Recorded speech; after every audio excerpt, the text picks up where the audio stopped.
Bonjour, je m'appelle João Zadi Bernardo, je suis ressortissant de l'Angola et bon, comme j'ai eu l'occasion aujourd'hui de parler un peu de ce que je pense ou de ce que je vois, que je suis resté longtemps dans le silence, donc voilà, au départ je suis un activiste politique, je suis un peu la politique de l'Angola et des autres pays, et un tout petit peu aussi la politique de la Belgique.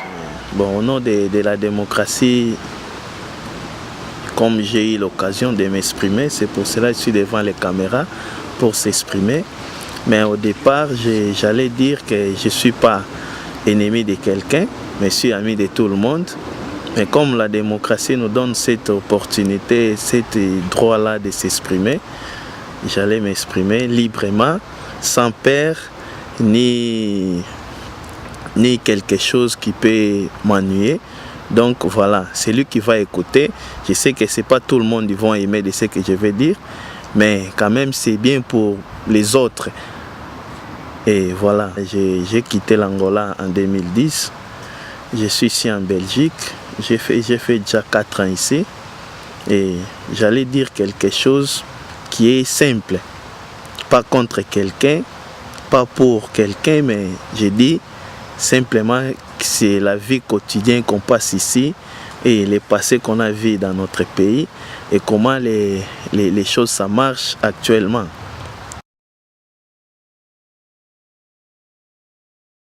Sur le sujet premièrement de l'Angola, que l'Angola normalement, ce qui est vrai, l'Angola c'est un pays riche en ressources naturelles.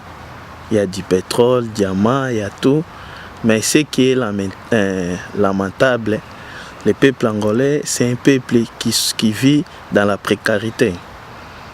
Et il y a trop de problèmes, mais ceux qui ont l'originalité de ces problèmes-là, c'est le pouvoir en place, le président Eduardo dos Santos, qui il est dans le pouvoir, maintenant il a complété 35 ans de pouvoir. Et lui, parce qu'en Angola, il y a quelque chose, les Angolais, la majorité, avec la guerre civile qui s'est passée, beaucoup de gens n'ont pas eu l'opportunité ou la chance d'aller à l'école. Et avec ça, beaucoup de gens ne savent pas quel est son devoir et son droit. Bon, ça c'est pour les régimes, c'est bien pour eux. C'est quelque chose qui arrange à eux parce qu'ils en profitent à ça. C'est comme on dit, si quelqu'un ne connaît pas ses droits comme enfant dans une maison, donc il y a un étranger ou quelqu'un de dehors peut venir dans sa maison, il peut lui dire tu vas t'asseoir par terre. Il va accepter parce qu'il ne sait pas, sa maison c'est à eux. Lui aussi il fait part de la personne qui appartient à la maison. Donc c'est un peu ça. Aujourd'hui, j'ai lu dans un journal Club Kappa, en portugais Club Kappa, et j'ai vu les conseils présidentiels d'un parti de l'opposition, Casa CE, des présidents Abel Chivukuvuku. Et j'ai vu, ils ont écrit tout ce que l'autorité ou les pouvoirs en place angolais ils sont en train de faire. Et ils donnent de l'argent aux banques, il fait vraiment ce qu'on peut dire, ce qui est quelque chose de bien public. Pour eux, il fait passer ça à bien privé. C'est comme quelque chose à lui qui sait ce qu'il va faire, à qui il va donner, qui appartient à ça. Mais malheureusement, les peuples angolais, ils sont un peu, je peux dire, ils dorment un peu, ils ne savent pas que tous les biens là, c'est à eux, c'est pour la population. Et si le président, il est président de l'Angola, parce qu'il y a un peuple angolais. S'il n'y avait pas un peuple, il ne pourrait pas être président. Donc, c'est un gestionnaire des biens publics. Bon, moi je dirais, je sais qu'il a fait son temps, il a fait aussi de bonnes choses, Et il a fait beaucoup de mauvaises choses.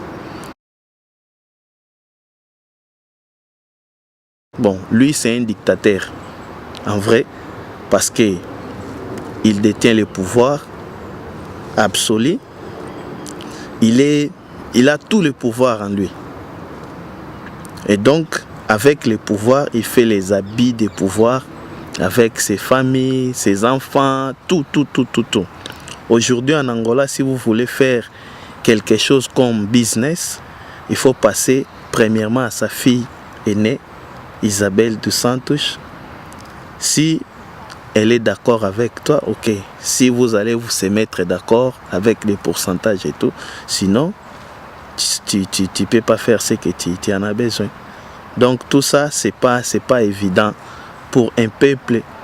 Et oui, moi j'ai suivi à la télévision quand la sœur du roi, Philippe, qui était en Angola, ils ont dit voilà, l'Angola, oui, il y a un développement au niveau des infrastructures et tout, mais il y a des villes fantômes.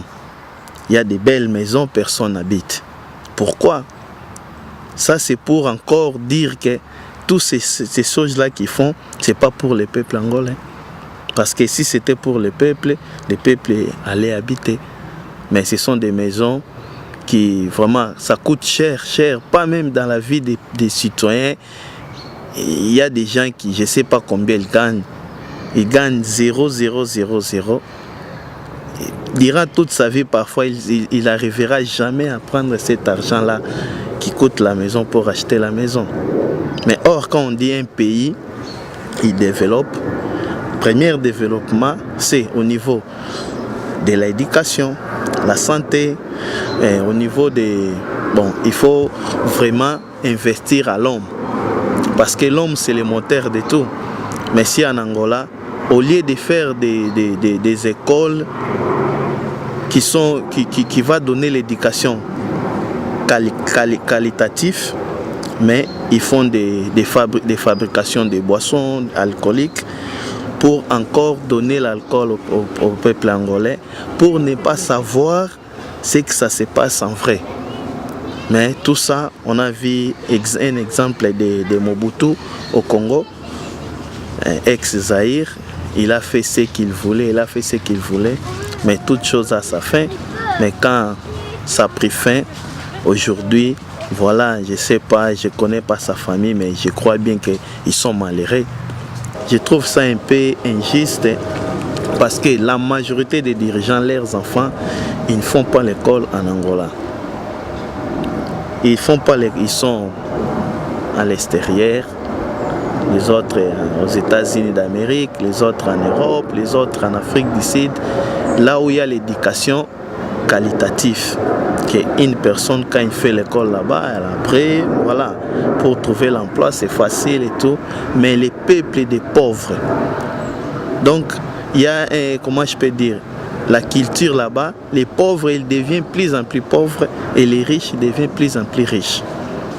Donc c'est quelque chose, ils ne donnent pas la chance aux autres, seulement les mêmes personnes, les mêmes familles qui continuent à être ce qu'ils sont.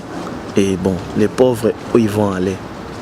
Mais c'est vraiment bien en profiter de faire quelque chose pour l'éducation, pour la future de l'Angola. Il y a un peuple, beaucoup de gens, ils sont analphabètes. Excusez-moi pour le terme, beaucoup de gens n'ont pas eu la chance d'aller à l'école. Mais s'ils pourraient mettre les systèmes d'éduquer comme la réinsertion pour mettre les gens à l'école ou des formations professionnelles, après il peut avoir quelque chose comme profession, ça peut lui aider durant sa vie. Mais là-bas, les gens parfois, avec la misère qui est là-bas, les autres ils deviennent alcooliques, ils meurent comme ça. Voilà, c'est comme s'ils n'ont pas l'espérance de la vie.